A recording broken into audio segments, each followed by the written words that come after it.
That's a C dominant 7th arpeggio. It's based off the C7th bar chord. It's a really good exercise. You can play it any part of the lead or any part of the song for that matter. It starts off on the 6th string, 8th fret with your 2nd finger. Take a screenshot of that. Okay, this one right here. And it's on a 7th chord, dominant 7th chord, the same thing. It's 4 notes. So this particular one, the dominant 7th, I don't care if it's in any other chord or any other key, you play the 1st, the 3rd, the 5th, and you flat the 7th. There's minor 7ths, major 7ths. That's a dominant 7th. Starting off on the 8th fret, 1st string with your 2nd finger, go up to the 5th string with your 1st finger, 7th fret, 10th fret with your 4th finger, on the 5th string, move up to the 4th string with your 1st finger, on the 8th fret, your 3rd finger will play the 10th fret. Now you're going to move up to the 3rd string, 9th fret with your 2nd finger, move up to the 2nd string, 8th fret with your 1st finger, 11th fret with your 4th finger, and you end on the C. So you're going through 2 different octaves. And you're just playing a C, E, G, B flat. Those are the only notes, and they repeat. You can go backwards as well.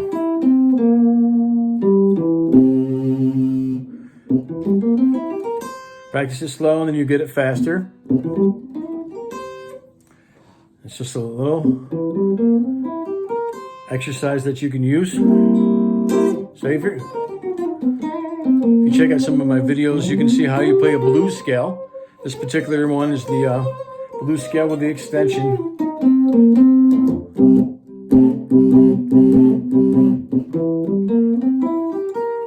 You can throw that right in. It sounds cool. Fast, slow.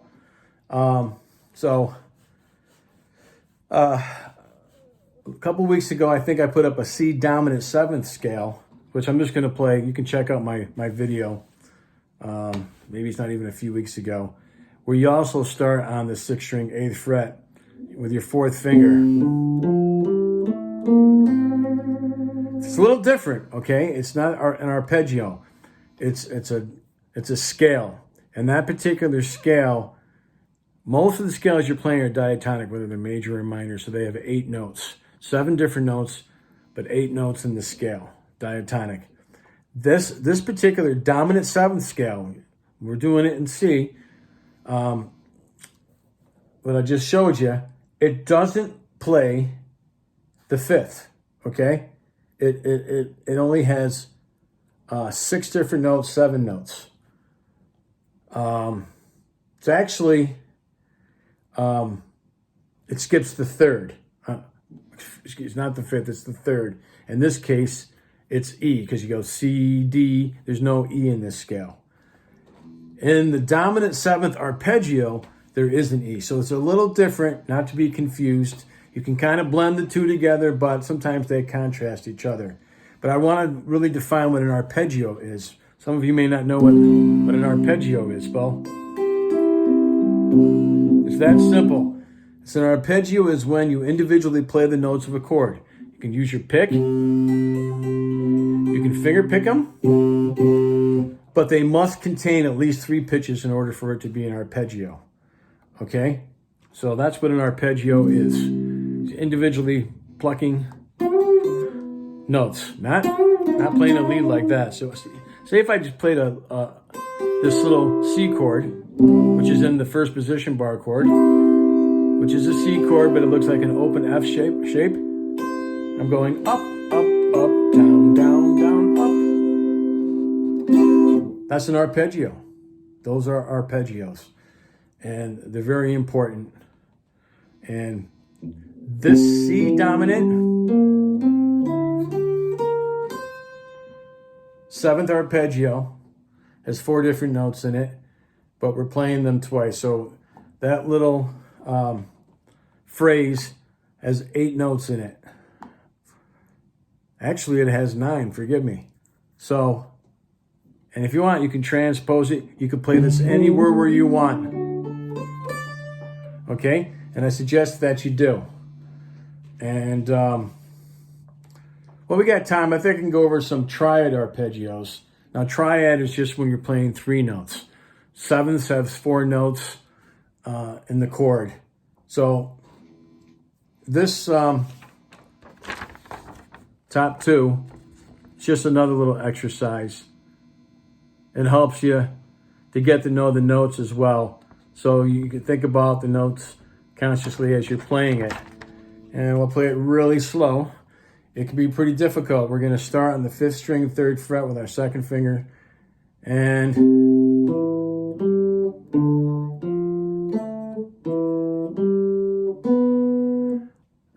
yep. And then you can go backwards from there. So what I did, I just look at the first 4 measures. I was going up, you can see C, the notes C, E, G. You're going up in thirds because obviously D comes after C, F comes after E, but you're skipping every other note, so it's in thirds. And basically you have that first one, that's a C chord. And then you're playing the next one, you're starting on a D, but it's still in the key of that is still in the key of C. Because if it was a D chord, you're playing D, F, A, you'd have to have the F sharped. So, I mean, you can just practice this. You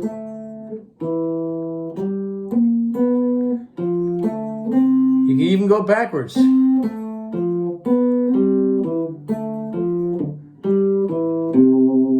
So that's going to help you with the notes. Say the notes out loud. Here we go. We'll go over it one more time. C, E, G. Okay? And I use my 2nd, 1st, and 4th fingers.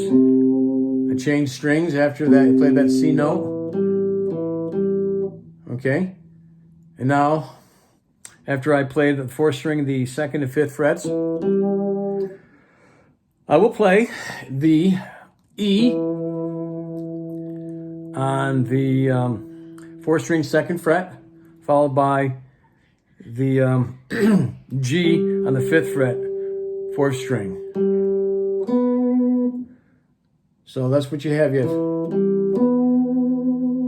you go right up there. That's the 3rd measure. And you end on the 3rd string, 4th fret. Now we're going to end, that was E, G, B. Okay? And this 4th and final measure of this particular triad arpeggio exercise, you're going to start with your 2nd finger on the F, which in this case is on the 4th string, 3rd fret. Go up to the 3rd string, 2nd fret with your 1st finger, and end on that C, which is the 3rd string, 5th fret.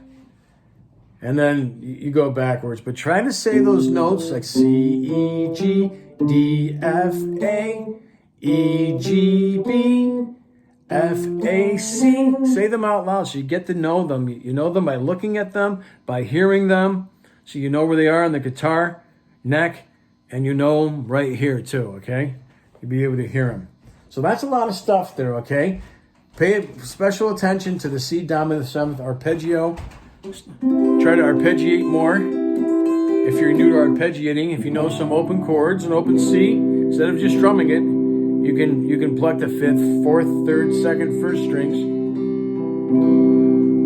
and you're arpeggiating. I hope you enjoyed this video. Please like and subscribe. Keep playing and have fun.